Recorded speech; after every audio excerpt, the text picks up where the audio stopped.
नमस्कार साथियों, स्वागत है आपका हमारे YouTube चैनल में। आप छत्तीसगढ़ की किस जगह से हमारे समाचार सुन रहे हैं? कृपया कमेंट बॉक्स में लिखकर हमें ज़रूर बताएं। साथ ही हमारे चैनल को सब्सक्राइब करना ना भूलें। रायपुर से प्रस्तुत हैं छत्तीसगढ़ के प्रादेशिक समाचार। समाचारों के साथ मैं विपिन शुक्ला। पहले मुख्य समाचार। केंद्र सरकार ने अहमदाबाद विमान दुर्घटना की जांच के लिए उच्च स्तरीय बहुपक्षीय समिति गठित की। मुख्यमंत्री ने कहा कि प्रदेश में चरण पादुका योजना फिर से शुरू की जाएगी। राष्ट्रीय परीक्षा एजेंसी ने मेडिकल में प्रवेश के लिए राष्ट्रीय पात्रता सह प्रवेश परीक्षा नीट यूजी के परिणाम घोषित किए। और अगले 2 दिनों में प्रदेश में दक्षिण पश्चिम मानसून के आगे बढ़ने की संभावना। अब समाचार विस्तार से। केंद्र सरकार ने अहमदाबाद विमान दुर्घटना के कारणों की जांच के लिए उच्च स्तरीय बहुपक्षीय समिति गठित की है। नागर विमानन मंत्रालय ने कहा है कि यह समिति वर्तमान मानक संचालन प्रक्रिया और ऐसी घटनाओं को रोकने तथा निपटने के लिए जारी दिशा निर्देश की जांच करेगी। समिति भविष्य में ऐसी दुर्घटनाओं से निपटने के लिए व्यापक दिशा निर्देश का सुझाव भी देगी। सरकार ने कहा है कि यह समिति विभिन्न संस्थाओं द्वारा की जा रही जांच से अलग होगी और ऐसी घटनाओं से निपटने के लिए मानक संचालन प्रक्रिया तैयार करने पर ध्यान देगी। नागर विमानन मंत्री राममोहन नायडू ने विमान हादसे पर दुख जताया है और कहा है कि जांच जारी है। श्री नायडू ने बताया कि विमान में 650 फीट की ऊंचाई पर खराबी आई थी और पायलट ने इमरजेंसी की सूचना दी थी। उन्होंने कहा कि नागर विमानन मंत्रालय इस हादसे की हर पहलू से जांच कर रहा है। इस दुर्घटना में विमान में सवार 241 यात्रियों और मेडिकल छात्रों सहित 254 लोगों की मौत हो गई है। प्रदेश में चरण पादुका योजना फिर से शुरू की जाएगी। मुख्यमंत्री विष्णुदेव साय ने कल रायपुर में बाबा गुरुदास राम साहिब की जयंती के अवसर पर आयोजित कार्यक्रम में शामिल होने के बाद पत्रकारों से चर्चा करते हुए ये जानकारी दी। गौरतलब है कि चरण पादुका योजना नवंबर 2005 में शुरू की गई थी। इस योजना के तहत तेंदुपत्ता संग्राहक परिवारों को हर साल चरण पादुका दिए जाते हैं। मुख्यमंत्री नोनी बाबू मेधावी शिक्षा सहायता योजना के तहत 10वीं और 12वीं की बोर्ड परीक्षा में टॉप 10 में आए पंजीकृत श्रमिकों के मेधावी छात्र छात्राओं को मुख्यमंत्री विष्णुदेव साय आज 15 जून को रायपुर में आयोजित कार्यक्रम में प्रोत्साहन राशि प्रदान करेंगे। श्रम मंत्री लखनलाल देवांगन ने बताया कि इस योजना के तहत 10वीं के 26 और 12वीं के 5 मेधावी बच्चों को 2-2 लाख रुपए दिए जाएंगे। इसमें 1 लाख रुपए दोपहिया वाहन के लिए और 1 लाख रुपए नगद प्रोत्साहन राशि के रूप में शामिल है। इसी तरह छत्तीसगढ़ भवन और अन्य सन्निर्माण कर्मकार कल्याण मंडल ने राज्य के 38,200 निर्माण श्रमिकों के लिए 19 करोड़ 71 लाख रुपए की सहायता राशि सीधे उनके बैंक खातों में अंतरित की जाएगी। आयुष मंत्री प्रताप राव जाधव ने कहा है कि योग वैश्विक कल्याण के प्रति भारत की महत्वाकांक्षा को प्रदर्शित करता है। नई दिल्ली में वैश्विक शिखर सम्मेलन योग कनेक्ट में श्री जाधव ने कहा कि योग भारत की ओर से विश्व शांति के लिए पूरे संसार को एक उपहार तथा विरासत है।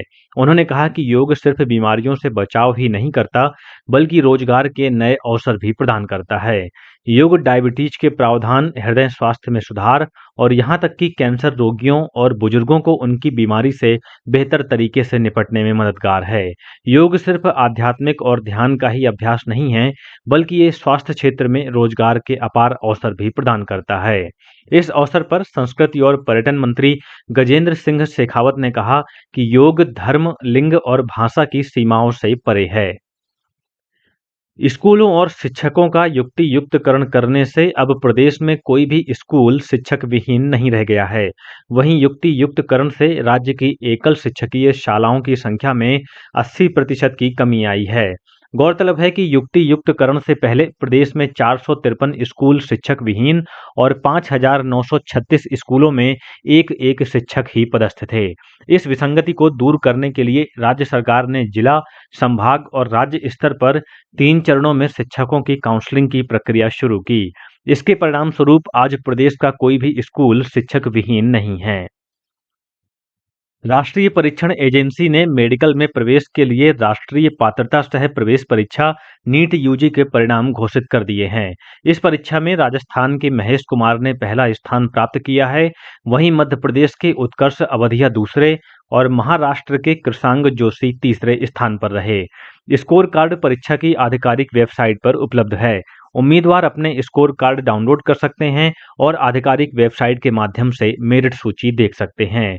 नीट परीक्षा 4 मई को देश भर के 552 शहरों और भारत के बाहर 14 शहरों में स्थित 5,400 से अधिक विभिन्न केंद्रों पर 22 लाख से अधिक उम्मीदवारों के लिए आयोजित की गई थी। खेल और युवा कल्याण विभाग ने वर्ष 2023-24 और 24-25 के लिए राज्य खेल अलंकरण पुरस्कारों के लिए आवेदन आमंत्रित किए हैं। आवेदन करने की अंतिम तिथि 26 जून निर्धारित की गई है। इन पुरस्कारों में शहीद राजीव पांडे, शहीद कौशल यादव, शहीद पंकज विक्रम, शहीद विनोद चौबे, वीर हनुमान सिंह सम्मान के साथ मुख्यमंत्री ट्रॉफी, प्रोत्साहन स्वरूप नगद राशि, खेल वृत्ति और प्रेरणा निधि शामिल हैं। पात्रता, उपलब्धियों और खेल संघों की अनुशंसा के आधार पर चयन किया जाएगा। चंडीगढ़ में आयोजित जूनियर नेशनल सॉफ्टबॉल प्रतियोगिता में बीजापुर जिले की बालिका टीम ने कांस्य पदक हासिल किया है।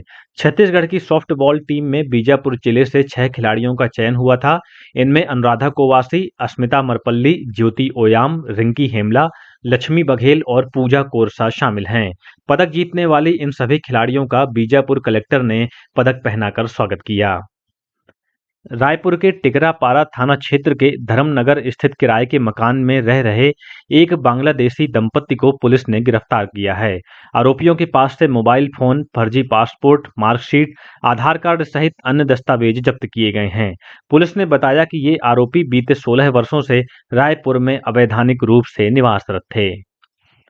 नारायणपुर जिले में सुरक्षा बलों ने एक माओवादी सहयोगी को गिरफ्तार किया है। इस माओवादी पर आईईडी विस्फोट की घटना में शामिल रहने का आरोप है।